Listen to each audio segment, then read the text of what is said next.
And so to have someone who's like, we're going to do it right, the right way, and is committed to that vision has really pushed me to remind myself that's what I'm committed to too.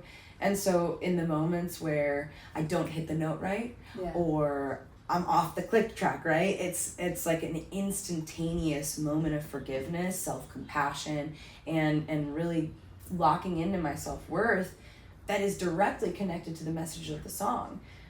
So yeah, it's been really such an incredible experience.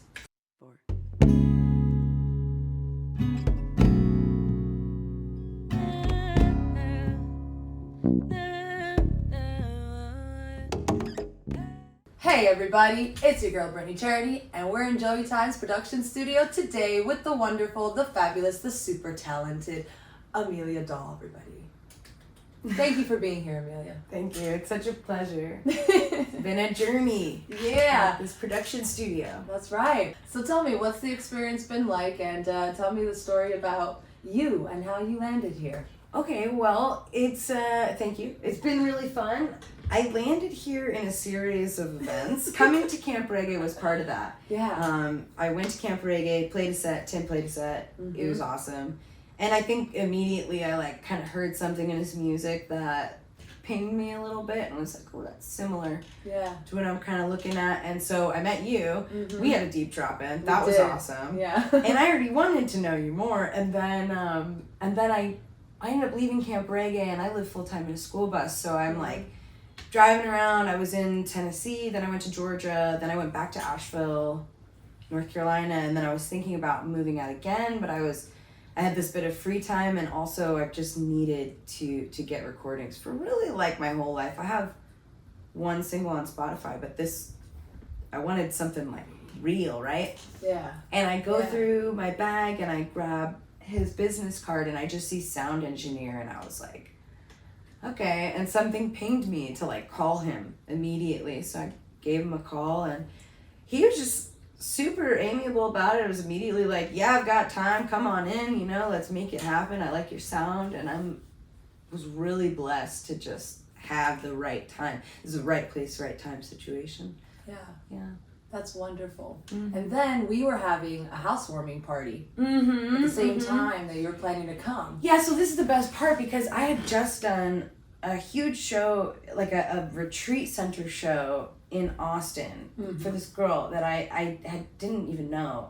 And she found my music and was like, oh, come. I didn't know any of these people. So I just did this crazy thing. I literally got flown out to Austin and played music for like 40 people I've never met before. And I mean, I play for people all the time, but this was an intimate, we're going to be there kind of situation. Then, not even a month later, and like literally a week later, and I talked to Tim, and he's like, oh yeah, come through, and also I'm doing this housewarming, you come to that. And that was really incredible, because to meet all of his people and to have them meet me too, it was like a really confirming situation where everyone really validated the connection and was like, y'all are gonna be like making great things together. And that's everything you want to hear when you just say yes to a random person you met at a festival, right? It really seems like all the dots, it's like been written in the stars, and then like to meet everybody, to feel comfortable with somebody that's going to be taking your baby and tearing it apart and putting it back together again. It was good. And it's nice to have, the people who really known Tim for a long time sort of like pull me aside and be able to have that reconciliation moment of like, don't let him be too hard on you, but also he knows what he's doing. Right. Like there's a really delicate balance to that. And being a woman in the industry as well, like that's a lot to trust in a man to do it. Totally. And I've had a lot of, specifically men, try to record me before, and it just hasn't worked out. So this is really cool. And and it's cool to have the confidence. I had the confidence going into meeting all of y'all and coming to this housewarming, because I had already done it. And I keep doing it on my journey. It's just like, I think that's bus life kind of in a way. Just finding the right people at the right time. That was this. And so since then, since all that now, what has finally recording been like for you, the whole experience? It's been really multidimensional. It's been multidimensional. There's a lot of parts that in a way, like I feel I feel, okay, so there's gratitude, right? Because I've wanted this and to do all of this for so long. And there's some sorrow like attached to even the specific songs that I have, to not be more of a multidimensional creature who's able to do all of the things I want all of the time. We have to let things go, and you know, a lot of what it is to love something is to let go of it. So there's sorrow attached to letting go of, you know, I always told myself that the next thing I was going to record was going to be a full-length album. Sorrow, let go of that. It's unattached to that. That's not how it's going to go. Certain songs that, like, for me, they're like my favorite songs, they need to be shorter, or they need to be not that song. And so there's, it's a multidimensional thing. And then it's also really vulnerable to be playing music in a different way, because I'm usually like, the guitar is so connected to the voice and to the vocal, or vice versa, right? Like the guitar is what brings the song along. And so to cut those things apart from each other, it's like taking the body from the breath and being like, okay, like, enjoy being alive. I was gonna ask you, you know, the difference between studio, making music in the studio versus making music live. Is that what you see as the biggest difference? And how do you reconcile that if you're not used to being in a studio for your first time with a stranger? I've had enough studio time, I think, with people in all aspects, where like it's a stranger, or I know them, or I'm just getting to know them. I've done this process so many times. Just hasn't been with quite the person who's able to commit their time or really doing this professionally, right? And in this instance, I think, I'm seeing, because he's a professional and knows the right way, I am seeing that I can't just play the guitar without a click track and then want to come in with vocals and like let the producer kind of like figure out all the mess of it. That's been what it's been in the past. You know, no wonder it didn't work quite right. And so to have someone who's like, we're gonna do it right, the right way, and is committed to that vision, has really pushed me to remind myself that's what I'm committed to too. And so in the moments where I don't hit the note right, or I'm off the click track, right? It's like an instantaneous moment of forgiveness, self-compassion, and really locking into my self-worth that is directly connected to the message of the song. So it's been really such an incredible experience. What do you think if you could take all the messages of all your songs, because you were telling me earlier that you've been writing since you were 10, so you have hundreds upon hundreds of original content, music and songs, but you know, if you could look at it all as a whole from a bird's eye view, what would you say your singular message is, like, through your music and your art? Oh, well, I had a friend, Jacqueline, who she put a phrase out to me and gave me a phrase of what my music felt like to her, and I actually really love it. It's the decadence of anguish. Ooh. The decadence of anguish. It's a decadent anguish, and you know, it's not always an anguish. I don't think I always write sad music, but I like what she said.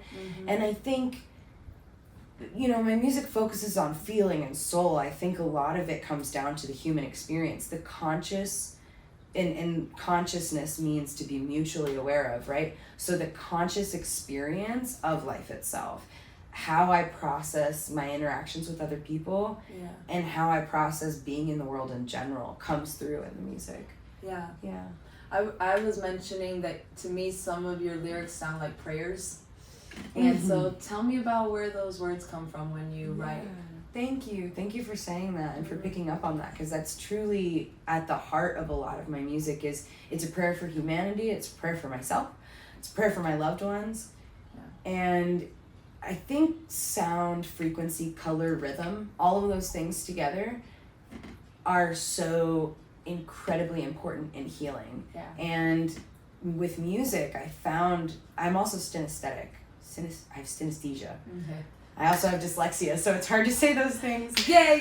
Woo! So I have synesthesia, so I see sound in color and in vibration, and it's the same thing. If someone's praying, whether it's in a church or around a campfire, I see that prayer as a frequency and a color, and I feel so connected to put that to sound, because I truly believe that frequency adds in the healing.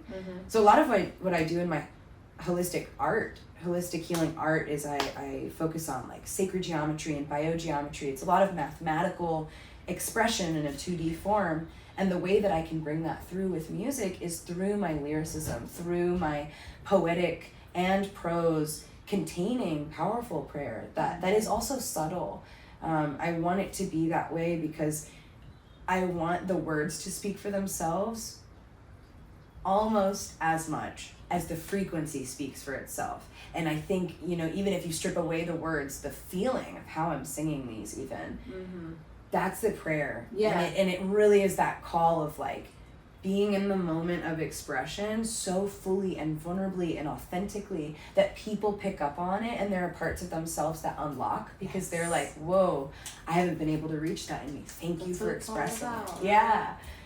And that's, it's a gift of my favorite musicians have given me that gift. So it's big of me to say that that's what I want to do, but that is what I want to do. That's right, girl. And you're doing it. I'm doing it. You're here right now. Tell us the names of the 4 songs. Yes. And what you want to see, what's going to happen with them. Whew, it's already happening. Yeah, and where people can go to see it and help you support the project. Thank you. Yeah. Okay, so we have, the first track is Rather Than. Second is going to be Revolution. Very excited about that one. Third one is Rose of Wave. And then the fourth is Clean Blank Pages. I'm really excited. These have all come through in different times. Yeah. And just to have them birth to life in general is definitely what I've wanted. The drum tracks that Tim is putting in and the bass, it's bringing it into a bigger sound, which is when I play my music, I hear a really big sound. So anytime in the studio, especially with vocals, harmonizations, being able to really like up the ante with that is so good. It makes me want to buy a loop pedal and do that live. Yes. And maybe I will. Yeah. And so part of getting these songs out and producing them correctly is also really going to the people who are going to master them well. Morpheus Records in Baltimore, that's who I'm looking to get this mastered with. Cool. And they are going to help with production, distribution, and marketing for that. So if there was one place that you want to just deliver your best sold out show, where would it be? Gosh, I feel like this is in an ideal world or a logical world? Ideal world. Okay, in an ideal world, would it be able to fit like thousands upon thousands of people on the Wailua Ridge in Hawaii, or the Wapali? Wailua? Something. There's a ridge in Kauai that overlooks the Nepali coast. It's one of the best moment places ever. That's in an ideal world, but we'd have to fit a lot of people on that ridge, and I don't know. And who are the people that you really want to get your music to the most? Oh, I want to get my music to everyone. Everyone I can. But really, I think younger people and people that are, I guess, like really wanting to find healing in some way or to find themselves in some way. I feel like I act as a catalyst for a lot of things in my life, and so people, I guess my music really wants to go to the people that need like a shock in their system or to wake up in some fashion to their own power and to their own beauty. Yeah.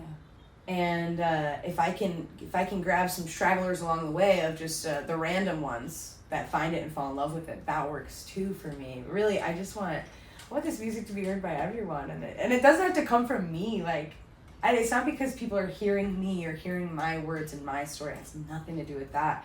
And I think a lot of times we might see artisans promoting and think some type of way about it, but that all comes down to spirit, like deep great spirit leading the way for these words to be heard, because I'm not even saying, most of the time these songs aren't even my songs. We're all just channels and vessels. Yeah. With the energy moving through us, for us. Mm-hmm. These songs are straight from spirit, and so that's why I have this like deep push for them to be heard, because I believe that they're gonna heal others in some way.